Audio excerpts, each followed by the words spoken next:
There's something haunting about a woman who lived through nearly an entire century, who saw the birth of cinema itself and remained its most devoted guardian until her final breath at 99 years old.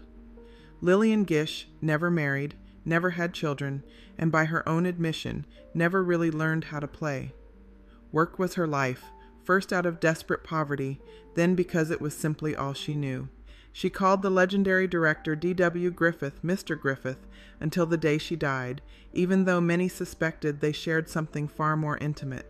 She was there when movies were considered a base form of entertainment for the lower classes, when serious actors wouldn't dare be caught on film, and she transformed that flickering novelty into an art form. But the price she paid was steep, and the contradictions of her life tell a story far more complex than the fragile heroines she portrayed on screen. Lillian Diana Gish was born on October 14, 1893, in Springfield, Ohio, into a world that was falling apart before she could even understand it. Her father was an alcoholic of German Lutheran descent who would eventually abandon the family entirely. Her mother, Mary Robinson McConnell, was a Scottish Episcopalian who had been an actress herself, and when her husband left, she had no choice but to return to the stage to keep her daughters alive. Lillian was just a child, but childhood wasn't really an option for her. By the age of 5, she was already performing, traveling with her younger sister Dorothy, in a troupe that moved from town to town.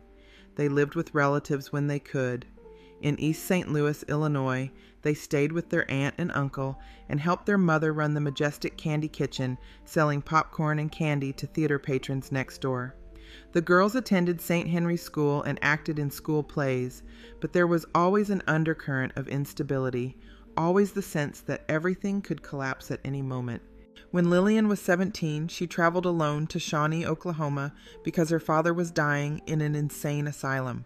She stayed with her aunt and uncle and even attended Shawnee High School for a brief time, and her father was able to make the 35-mile journey from the Oklahoma hospital for the insane in Norman to see her. They got reacquainted, this daughter and her broken father, but it was too late for any real reconciliation. He died in 1912, and Lillian had already returned to Ohio months before. The family eventually moved to New York, where the girls helped their mother run yet another candy and popcorn stand, this time at the Fort George amusement grounds. It was there that they became friends with a neighbor girl named Gladys Smith, who was doing some work for a director named D.W. Griffith. Gladys would later change her name to Mary Pickford, and that friendship would change everything. In 1912, Mary Pickford introduced the Gish sisters to Griffith and helped them get contracts with Biograph Studios. Lillian was 19 years old, but she told casting directors she was 16. It's a small lie, the kind that countless young women told to break into the business, but it reveals something about the desperation that still clung to her. She had been performing on stage for 10 years by then, traveling separately from her sister in different productions, taking modeling jobs, and posing for artists in exchange for voice lessons. She had learned early that survival meant being willing to do whatever it took, and that lesson never left her. When she made her film debut opposite Dorothy in Griffith's short film An Unseen Enemy, established theater actors looked down on the flickers as beneath them. But Gish saw something they didn't. She saw the future, and she was assured of its merits even when others dismissed it as a passing fad. What happened next was the birth of film acting as we know it. Lillian Gish didn't just perform for the camera, she understood it in a way no one had before. While her contemporaries painted their performances in broad, dramatic strokes suitable for the stage, Gish delivered finely etched, nuanced turns that carried a stunning emotional impact. She was the first star to recognize the crucial differences between acting for the stage and acting for the screen, and she pioneered fundamental film performance techniques that every actor since has built upon. She became known as the First Lady of the Screen, appearing in more than 25 short films and features in her first 2 years as a movie actress.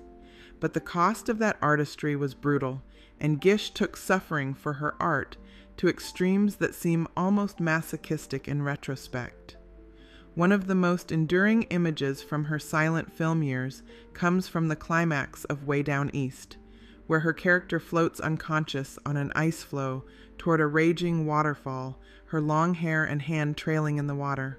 It's a breathtaking scene, the kind of thing that defines an era of cinema, but what audiences didn't know was that Gish performed it in genuinely frigid conditions that gave her lasting nerve damage in several fingers. She didn't fake it, didn't use tricks or doubles for the most dangerous moments. She suffered, truly suffered, because she believed that's what the art demanded. Years later, when preparing for her death scene in La Bohème, Gish reportedly didn't eat or drink for 3 days beforehand. The director feared he would be filming the actual death of his star, not just the character. This wasn't method acting before method acting existed. This was something else entirely, a kind of devotion that bordered on self-destruction. Her relationship with D.W. Griffith was the defining partnership of her early career, and possibly of her entire life. She starred in his most acclaimed films, including The Birth of a Nation in 1915, Intolerance in 1916, Broken Blossoms in 1919, Way Down East in 1920, and Orphans of the Storm in 1921. Griffith utilized her expressive talents to the fullest, developing her into a suffering yet strong heroine, and she became a major star appearing in lavish productions, but their relationship was complicated in ways that Gish never fully acknowledged. Several of their associates were certain they were at least briefly involved romantically, but Gish never confirmed it. For the rest of her life, spanning decades after Griffith's death, she always referred to him as Mr. Griffith.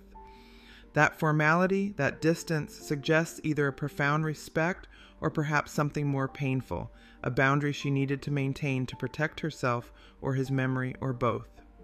In 1920, Gish directed her sister Dorothy in a film called Remodeling Her Husband, when Griffith took his unit on location.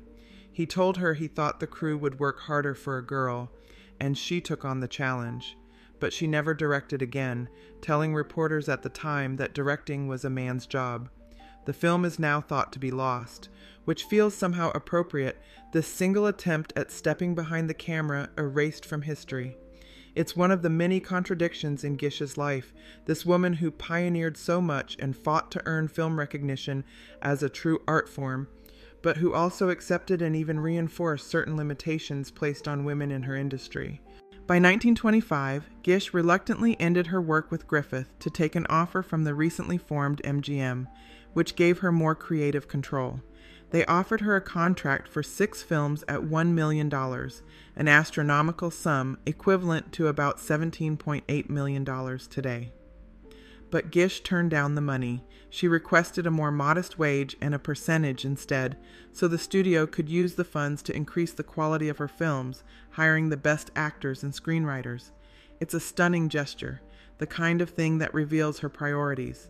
She didn't want to be rich, she wanted to make great art.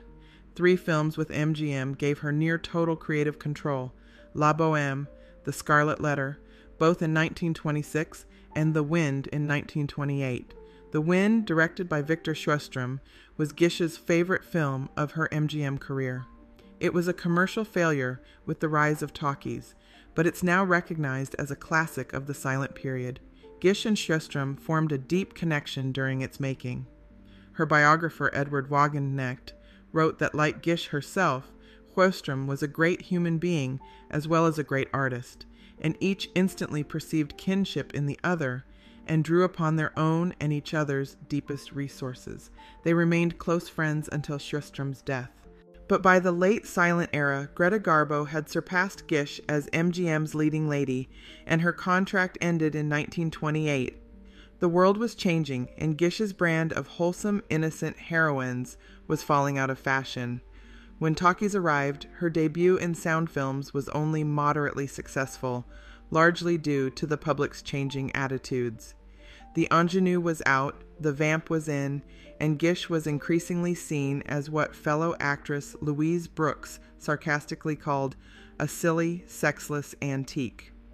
It's a cruel assessment, but it reflected the mood of the early 1930s, after the full adoption of sound and before the motion picture production code was enforced. Gish herself didn't want to act on screen anymore and returned to her first love, the theater. She acted on stage for most of the 1930s and early 1940s, appearing in roles as varied as Ophelia in Guthrie McClintock's landmark 1936 production of Hamlet with John Gielgud and Judith Anderson. Of that role, she said with pride, "I played a lewd Ophelia," which gives you a sense of how she was trying to break free from the image that had defined her. She returned to movies occasionally, and in 1946 she was nominated for the Academy Award for Best Supporting Actress for Duel in the Sun. The scenes of her character's illness and death late in that film seemed intended to evoke the memory of some of her silent film performances, a callback to the suffering heroines she had made famous. In 1955, she appeared in The Night of the Hunter as a rural guardian angel protecting her charges from a murderous preacher played by Robert Mitchum. It's one of her most memorable later roles, and it shows that even in her 60s, she still had that luminous quality that made her a star. She was even considered for various roles in Gone with the Wind, ranging from Ellen O'Hara, Scarlett's mother, to the prostitute Belle Watling, though neither part went to her. Throughout the 1950s, 60s, 70s, and 80s, Gish made numerous television appearances. Her television debut occurred on February 6, 1949, when she portrayed a housemaid in an episode of the Philco Television Playhouse on NBC. A review in Variety described her work as an excellent portrayal.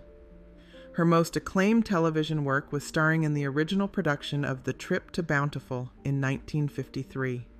She appeared on Broadway in the short-lived 1965 musical Anya as Dowager Empress Maria Feodorovna. But beyond her acting appearances, Gish became one of the leading advocates of the lost art of the silent film, often giving speeches and touring to screenings of classic works. In 1975, she hosted The Silent Years, a PBS film program of silent films.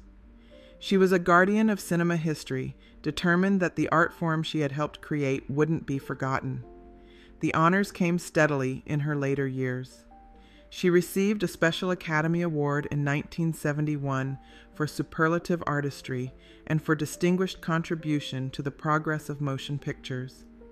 In 1979, she was awarded the Women in Film Crystal Award in Los Angeles. In 1984, she received an American Film Institute Lifetime Achievement Award, becoming only the second female recipient after Bette Davis in 1977, and the only recipient who was a major figure in the silent era. She has a star on the Hollywood Walk of Fame at 1720 Vine Street. In 1982, she was awarded Kennedy Center Honors for her contribution to American culture through performing arts. The American Film Institute named her 17th among the greatest female stars of classic American cinema. Her last film role was in The Whales of August in 1987 at the age of 94, with Vincent Price, Bette Davis, and Anne Sothern. Gish and Davis starred as elderly sisters in Maine, and Gish's performance was received glowingly, winning her the National Board of Review Award for Best Actress. At the Cannes Festival, she won a 10-minute standing ovation from the audience. Some in the entertainment industry were angry that Gish didn't receive an Oscar nomination for her role.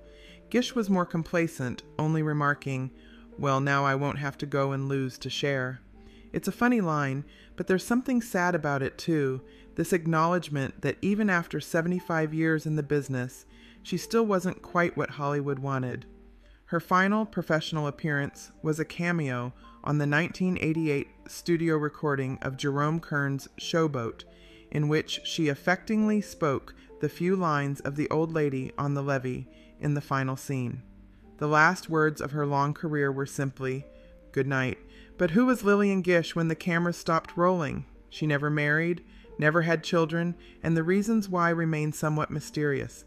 She was involved with producer Charles Duell, and in the 1920s their association became something of a tabloid scandal when Duell sued her and made the details of their relationship public. She was also involved with drama critic and editor George Jean Nathan. But neither relationship led to marriage, and Gish seemed to have made peace with a life devoted entirely to her work.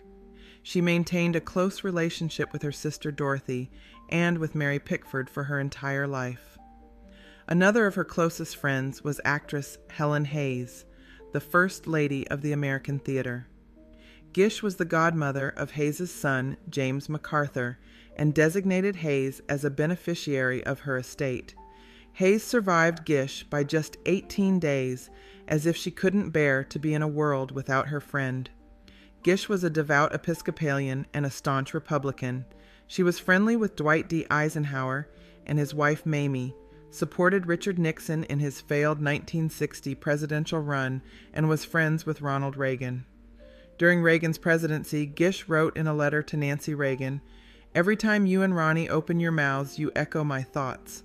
But her politics took a darker turn during the period of political turmoil in the United States that lasted from the outbreak of World War II in Europe until the attack on Pearl Harbor. She was an outspoken non-interventionist and an active member of the America First Committee, an anti-intervention organization with aviation pioneer Charles Lindbergh as its leading spokesman. She later said she was blacklisted by the film and theater industries until she signed a contract in which she promised to cease her anti-interventionist activities and never disclose the fact that she had agreed to do so. It's a troubling chapter in her life, one that complicates the image of the pure, innocent heroine she portrayed on screen. There are other contradictions, too.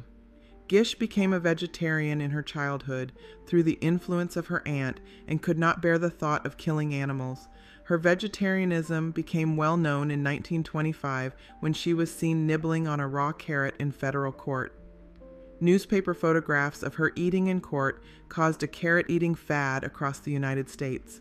But she later gave up vegetarianism, preferring to eat boiled eggs, fruit, meat, and vegetables.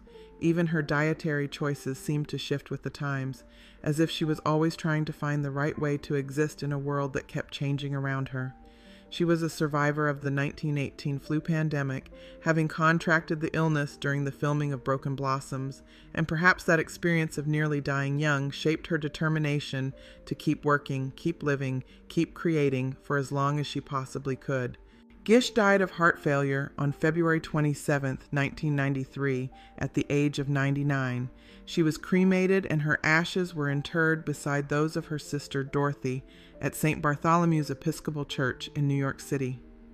Her estate was valued at several $1 million, the bulk of which went toward the creation of the Dorothy and Lillian Gish Prize Trust. Even in death, she was thinking about supporting artists, about preserving the legacy of the art form she loved. A retrospective of her life and achievements was showcased in an episode of the Emmy award-winning PBS series American Masters. The All Movie Guide wrote that Lillian Gish is considered the movie industry's first true actress, a pioneer of fundamental film performing techniques who was the first star to recognize the many crucial differences between acting for the stage and acting for the screen.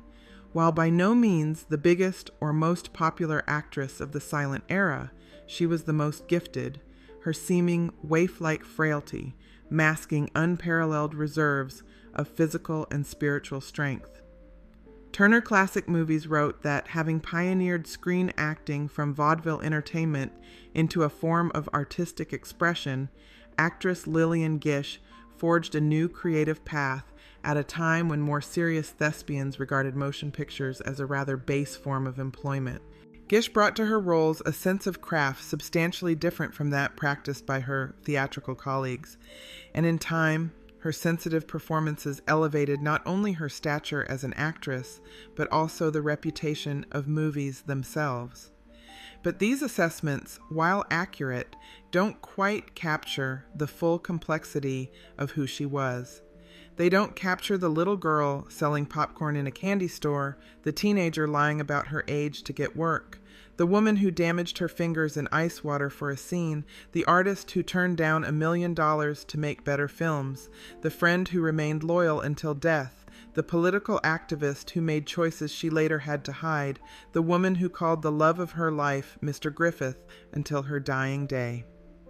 In 2019, Bowling Green State University, which had named its Gish Film Theater and Gallery after Lillian and Dorothy Gish, voted to remove their names due to Lillian's involvement with the controversial The Birth of a Nation. It's a decision that sparked fierce debate, with over 50 film industry figures, including Helen Mirren, James Earl Jones, Bertrand Tavernier, and Martin Scorsese, signing a petition urging the university to restore the names. The controversy reflects our ongoing struggle with how to remember complicated historical figures, people who did groundbreaking work but also participated in or benefited from systems of oppression. The Birth of a Nation is a racist film, there's no way around that, and Gish's starring role in it is part of her legacy, whether we like it or not. But so is everything else she did, the 75 years of work, the pioneering techniques, the dedication to preserving film history, the mentorship of younger actors, the sheer determination to keep creating until she was 94 years old. What do we do with a legacy like that? How do we hold both the artistry and the harm, the innovation and the complicity, the suffering and the strength? Maybe we don't have to choose. Maybe we can acknowledge that Lillian Gish was a human being, flawed and brilliant and contradictory, who lived through nearly an entire century and left behind a body of work that changed cinema forever. She never learned how to play, she said, because work was her life. But maybe that's not quite true. Maybe the work was her play, the only kind she knew how to do. Maybe standing in front of a camera and becoming someone else, suffering beautifully for an audience, was the closest she ever came to freedom. And maybe that's enough, to have lived fully in the only way you knew how, to have given everything to your art, and to have left the world different than you found it. That's all for today. Don't forget to subscribe and be kind to each other.